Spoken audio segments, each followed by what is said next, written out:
পর্ব 552। সত্যের মুখোমুখি। গিরিশ কোনোদিন ভাবেনি যে একদিন তার এমন দশা হবে। সে তো বুক ফুলিয়ে এখানে এসেছিল, কিন্তু আপাতত মুখ থুবড়ে মাটিতে পড়ে রয়েছে, আর তাকে দেখে মনে হচ্ছে যে কোনো মুহূর্তে এসে শেষ নিঃশ্বাস ফেলতে পারে। আমাকে মেরো না। যন্ত্রণায় ঠিক করে কথাটুকু পর্যন্ত বলতে পারছিল না গিরিশ। নীল তার কথার উত্তরে কিছু বলার আগেই গিরিশ আবার সামনের সেই বড় জায়গাটার দিকে ইশারা করে বলল, ওই যে ওখানে, তো তোমার বউ ওখানে। এরপর আর বাকি কথাটুকু শেষ করতে না পেরে আবারও অচেতন হয়ে মাটিতে লুটিয়ে পড়ল সে। একরাশ ঘৃণা নিয়ে তার দিকে বেশ কিছুক্ষণ তাকিয়ে রইল নীল। আসলে আদ্রিতার ঠিকানা জানতে পারলেও এখনো নীলের রাগ শান্ত হয়নি। আধমরা গিরিশকে নিজের দুহাত দিয়ে তুলে ধরে জঞ্জালের বস্তার মতো দূরে ছুঁড়ে ফেলে দিল সে। আর ঠিক তারপরেই পায়ে পায়ে সে এগিয়ে গেল ওই বড় জায়গাটার দিকে। নীলের এমন রণমূর্তি দেখে নিজেদের মধ্যে মুখ চাওয়াচাওয়ি করছিল গুটি আর মল্লার। তাদের দুজনের মুখেই ভয়ের ছাপ স্পষ্ট। তাদের পক্ষে কাউকে একটা মেরে ফেলা খুব বড় কথা নয়, কিন্তু যেভাবে আজ নীল গিরিশকে মেরেছে সেটা দেখলে পিলে চমকানোরই কথা। এই মুহূর্তে মনে মনে তারা দুজনে একটাই কথা ভাবছিল, ভাগ্যিস আমরা নীলের সাথে বন্ধুত্ব করেছিলাম, না হলে ওই দ্বীপে আমাদের অবস্থাও এরকমটাই হতো। এই জায়গাটার একটা দিক বেশ ঘাসে ভরা, যেহেতু শীতের সময় তাই রাতের হিমেল হাওয়া দোলা দিয়ে যাচ্ছে এই ঘাসের আগায়।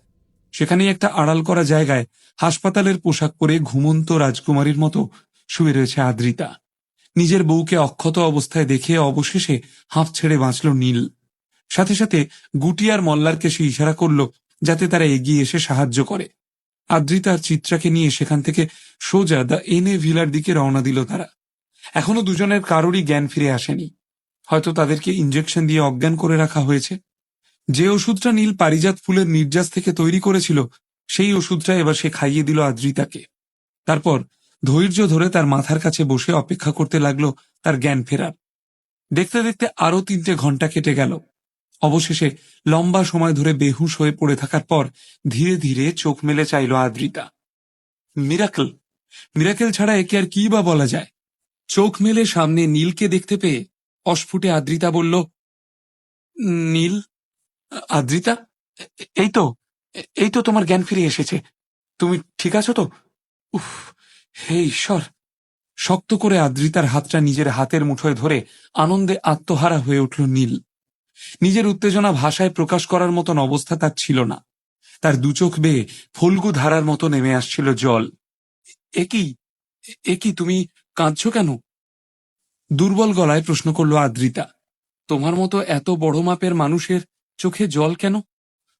আমি কি নিজের বউকে দেখে? Welcome to premium story. অনেকে আমাকে চেনেন। দীর্ঘদিন যাবৎ আমি ইউটিউবে ভিডিও দিয়েছি।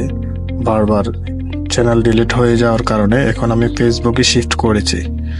যদি আপনারা ইউটিউব থেকে ভিডিওটা দেখে থাকেন তাহলে বুঝে নেবেন কেউ ফেসবুকে আমার থেকে কপি করে ইউটিউবে আপলোড করছে। সরাসরি ফেসবুক থেকে বস দুনিয়া যার বসে এই সিরিজের সকল পর্ব দেখতে ফেসবুকে গিয়ে টাইপ করুন প্রিমিয়াম স্টোরি /FB।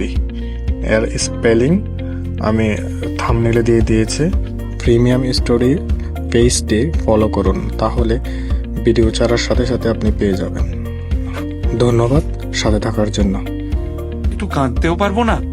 তোমার জ্ঞান ফিরে এসেছে, এর চেয়ে বেশি খুশির আমার কাছে আর কি বা হতে পারে? চোখের জলটা মুছে নিয়ে বলে উঠল নীল। ছোট বাচ্চাদের মতো আনন্দে ঝলমল করছিল তার চোখ মুখ। আদ্রিতার জ্ঞান বেশ কয়েকদিন আগেই ফিরেছিল, কিন্তু কোনো অজানা কারণে সে কথা বলতে পারছিল না। ডাক্তারবাবুরা অনেক পরীক্ষা করেও তার শারীরিক অবস্থার কারণ উদ্ধার করতে পারেননি। তারা বলেছিলেন হয়তো আদ্রিতার মাথার কিছু স্নায়ু ঠিকমতো কাজ করছে না। কিন্তু এক অজানা ব্যক্তির দেওয়া টোটকা আজ এভাবে ফলে গেল।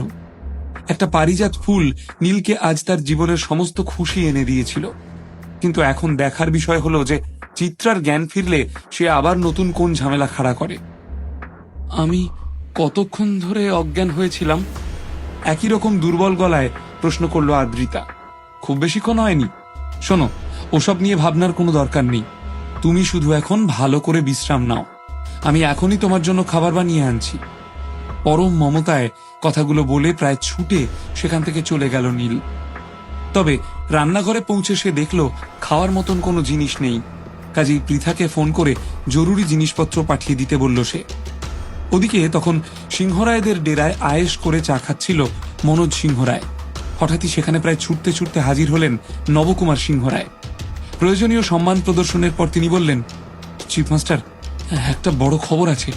কলকাতার উপকণ্ঠে ইন্ডিয়ান অ্যালকেমি গ্রুপের 30 জন লোককে হত্যা করা হয়েছে। নবকুমারের কথা শুনে প্রায় কেঁপে উঠল মনোজ। কাঁপা কাঁপা গলায় সে বলল, কি, ইন্ডিয়ান অ্যালকেমি গ্রুপের 30 জনকে হত্যা করা হয়েছে? ওরা তো মোটেই দুর্বল নয়। কে মারল ওদের? এখনো তো সবটা জানা যায়নি।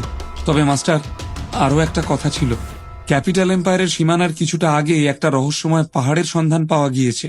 লোকে বলা বলি করছে যে ওই পাহাড় নাকি মণিমুক্ত গোপন রহস্য আর সোনা দিয়ে মোড়া। প্রোফাউন্ড রিলেমের সমস্ত বড় দল নিজেদের লোক পাঠাচ্ছে ওদিকে। বেলপাহাড়ি গ্যাং আর ধারা পরিবারও পিছিয়ে নেই। নিঃসংকোচে সব কথা খুলে বললেন নবকুমার সিংহরায়। একটা প্রাচীন রহস্যময় পাহাড়, কথাটা শুনে যেন চমকে উঠল মনোজ।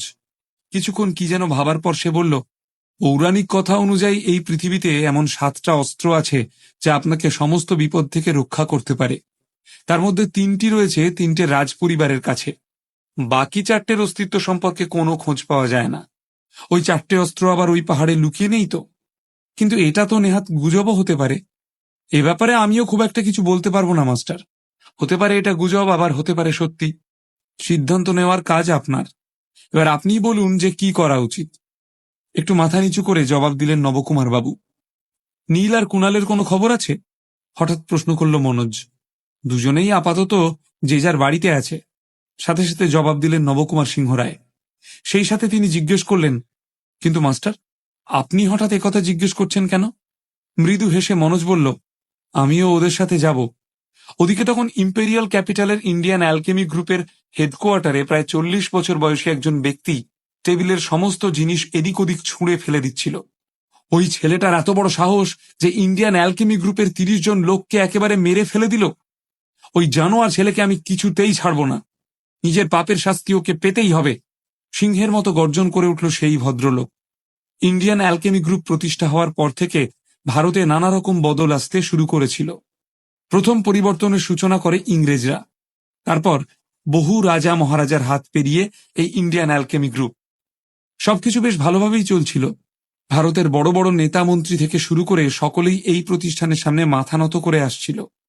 আর ধীরে ধীরে ক্ষমতার শীর্ষে পৌঁছে যাচ্ছিল ইন্ডিয়ান অ্যালকেমি গ্রুপ। সত্যি কথা বলতে সেই ক্ষমতার শীর্ষ থেকে নেমে আসার সেরকম কোনো সম্ভাবনা ছিল না। কিন্তু ওষুধের দুনিয়ায় নীল প্রবেশ করতেই ইন্ডিয়ান অ্যালকেমি গ্রুপের দুর্দিন শুরু হয়ে যায়। নীল আর তাদের মধ্যে সম্পর্কটা বেশ খারাপ। নীল সরাসরি কখনো তাদেরকে আক্রমণ করার চেষ্টা না করলেও ইন্ডিয়ান অ্যালকেমি গ্রুপ সরাসরি নীলের ক্ষতি করার চেষ্টা করেছিল। আর সে কাজে তারা একেবারে মুখ থুবড়ে পড়েছে। ইন্ডিয়ান অ্যালকেমি গ্রুপের এতজন সদস্যকে যে বা যারা হত্যা করেছে তারা যে অত্যন্ত নিষ্ঠুর তাতে কোনো সন্দেহ নেই। আর নীলের থেকে নিষ্ঠুর আর কেই বা হতে পারে? গোটা কলকাতায় শুধুমাত্র নীলেরই এরকম তাণ্ডব করার ক্ষমতা রয়েছে। লোকটার গর্জন শুনে ইন্ডিয়ান অ্যালকেমি গ্রুপের 4-5 জন লোক সাথে সাথে মাটিতে বসে পড়ল। নিজেদের মাস্টারের মুখে মুখে তর্ক করার সাহস তাদের মোটেও ছিল না। মাস্টার, দয়া করে আপনি একটু শান্ত হন। আমাদেরকে ঠান্ডা মাথায় কয়েকটা গুরুত্বপূর্ণ বিষয় আলোচনা করতে হবে। যত তাড়াতাড়ি সম্ভব নীলের অহংকার ভেঙে গুঁড়িয়ে দিতে হবে, না হলে সারা ভারত আমাদের উপর হাসবে। আপনার আদেশ পেলে আমি নিজে কলকাতা যেতে পারি। ওখান থেকে আমি নীলের মাথা আর ওর ওই ওষুধের ফর্মুলা দুটোই নিয়ে আসব। রাগে ফুসতে ফুসতে নিজের জায়গায় ফিরে এলো চিফ মাস্টার। তার চোখে মুখে গভীর চিন্তার ছাপ। অবশেষে বড় বড় নিঃশ্বাস ফেলে নিজের রাগ শান্ত করার চেষ্টা করতে লাগলো সে।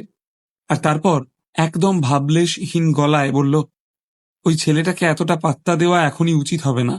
সুযোগ বুঝে শয়তানটাকে রাস্তা থেকে সরিয়ে ফেলতে হবে। আপাতত আমার সেই প্রাচীন দিব্য অস্ত্রটা চাই, যেটা ওই রহস্যময় পাহাড়ের কোলে লুকিয়ে আছে। সবাই আমার কথা মন দিয়ে শোনো। সাথে করে কয়েকজন যোদ্ধাকে নিয়ে বেরিয়ে পড়ো। যে কোনো মূল্যে অস্ত্রটা আমার চাই। একবার ওই অস্ত্রটা আমাদের হাতে এসে পড়লে ধারা পরিবারের কথা শোনার বা ওদেরকে পাত্তা দেওয়ার কোনো প্রয়োজন পড়বে না। তারপর ওদের 12টা কি করে বাজাতে হয় সেটা আমিও জানি। কথাটা বলতে বলতে একটা নিষ্ঠুর হাসিতে ভরে উঠল চিফ মাস্টারের মুখ। নীলের উপর থেকে তার মনোযোগ গিয়ে পড়ল ধারাদের উপর। সেই প্রাচীন দিব্য অস্ত্রের ক্ষমতা মারাত্মক। এই মুহূর্তেই পৃথিবীতে যত নামি দামি অস্ত্র রয়েছে সেগুলোর সবকটাই কোনো না কোনো সাম্রাজ্য বা রাজপরিবারের ব্যক্তিগত সম্পত্তি। শুধুমাত্র এই একটাই অস্ত্র বাকি রয়ে গেছে যেটা সকলেই হাসিল করতে চায়। আর এমনিতে ইন্ডিয়ান অ্যালকেমি গ্রুপের অঢেল সম্পত্তি, কিন্তু তাদের কাছে এমন কোনো অস্ত্র নেই যা তাদের কোষাগার রক্ষা করতে পারে।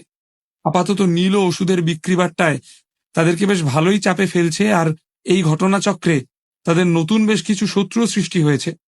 কাজেই অস্ত্রটা এখন তাদের অত্যন্ত প্রয়োজন। তাই চিফ মাস্টার যখন জানতে পারলো যে রহস্যময় প্রাচীন পাহাড়ে অস্ত্রটা লুকানো থাকলেও থাকতে পারে, তখনই নীলের উপর প্রতিশোধ নেওয়ার বদলে অস্ত্র হাসিল করাতেই বেশি মনোযোগ দিল সে।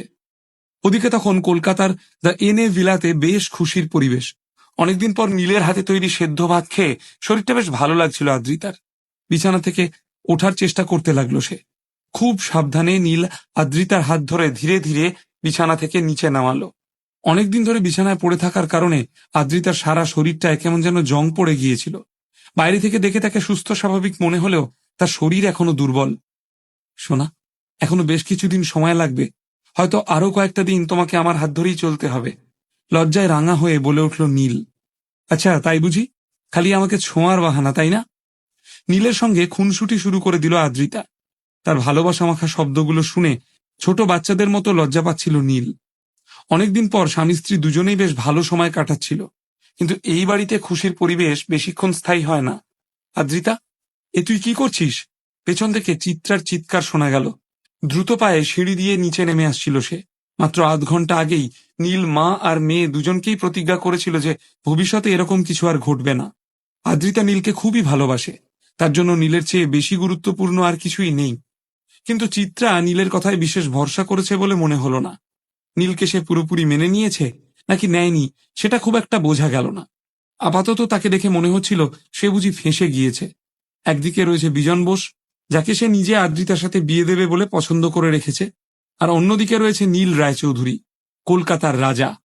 কার হাতে মেয়েকে তুলে দিলে বেশি লাভ? হয়তো এই ভেবেই চিত্রার মাথাটা খারাপ হয়ে যাচ্ছিল। কিন্তু নিজের মেয়ের জীবন নিয়ে সে তো আর ছিনিমিনি খেলতে পারে না। মা, এখন আবার তুমি রাগ করছো কেন? তোমার সাথে যা কিছু হয়েছে তার জন্য তো নীল দায়ী নয়। এছাড়া তোমাদের দুজনের সমস্যা তো এখন মিটে গেছে। তাহলে অসুবিধা কোথায়? এতগুলো দিন আমি হাসপাতালে ছিলাম, নীলকে কাছে পাইনি। এতদিন পরে একটু সময় কাটাচ্ছি, আর তুমি মুখ ভার করে আছো। সরাসরি নিজের মাকে বোঝানোর চেষ্টা করলো আদ্রিতা। ও বললেই আমি মেনে নেব? তোর কিডন্যাপিং এর সাথে যদি ওর কোনো যোগাযোগ নাই থেকে থাকে, তাহলে আমাদের সাথে এটা হলো কেন? কি পেতে চাইছিল লোকটা? অবশ্য ওর কুকর্মের কথা তোকে হাজারবার করে বললেও তুই কানে তুলিস না। একটা কথা তো তুই জানিসই না, যখন হাসপাতালে তুই বেহুশ হয়ে পড়েছিলিস, তখন এই ছেলেটা, যার সাথে আজ তুই দাঁড়িয়ে রয়েছিস, সে একটা অন্য মেয়ের সাথে ফষ্টি নষ্টি করে বেড়াচ্ছিল। আর তুই জানিস মেয়েটাকে? মিত্রবাড়ির মেয়ে শালিনী। বিরক্তিসূচক মুখভঙ্গি করে ঝাঁঝিয়ে উঠল চিত্রা। চিত্রার কথা শুনে কি জবাব দেবে আদ্রিতা? নীল আর আদ্রিতার মধ্যে কি আবার দূরত্বের সৃষ্টি হবে? ইন্ডিয়ান অ্যালকেমি গ্রুপ কি খুঁজে পাবে সেই রহস্যময় হাতিয়ার? নীল কবে রওনা দেবে সেই রহস্যময় পাহাড়ের দিকে? নতুন কোনো সাম্রাজ্য কি সেখানে অপেক্ষা করে আছে তার জন্য?